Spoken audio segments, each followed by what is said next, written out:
আমরা তো দোকান থেকেই সব সময় কেক কিনে খেয়ে থাকি, তবে এত সুন্দর ড্রিম কেক যদি বাড়িতেই কোনো রকম বেক করার ঝামেলা ছাড়াই তৈরি করে নেওয়া যায়, তাহলে তো আর দোকান থেকে কিনে খাওয়ার প্রয়োজনই হয় না।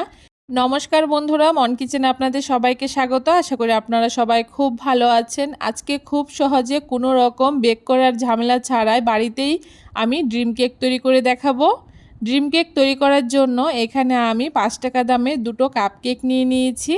আপনারা আপনাদের পছন্দ মতো যে কোনো কেক এখানে ব্যবহার করতে পারেন। এখন কেক দুটোকে আমি প্যাকেট থেকে বের করে নিয়েছি, আর তারপরে এখানে আমি যেই বাটির মধ্যে ড্রিম কেকটা তৈরি করব সেই বাটিটা নিয়ে নিচ্ছি।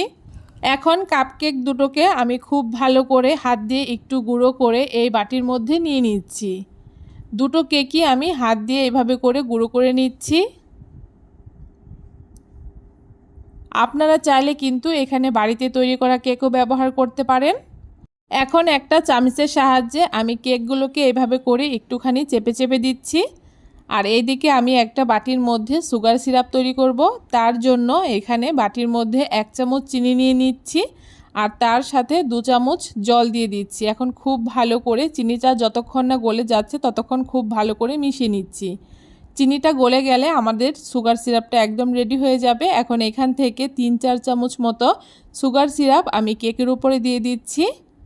এইদিকে একটা বাটির মধ্যে আমি হাফ কাপ মতো ফ্রেশ ক্রিম নিয়ে নিয়েছি, আর একটা হ্যান্ড ব্লেন্ডারের সাহায্যে খুব ভালো করে এই ক্রিমটাকে ফেটিয়ে নেব।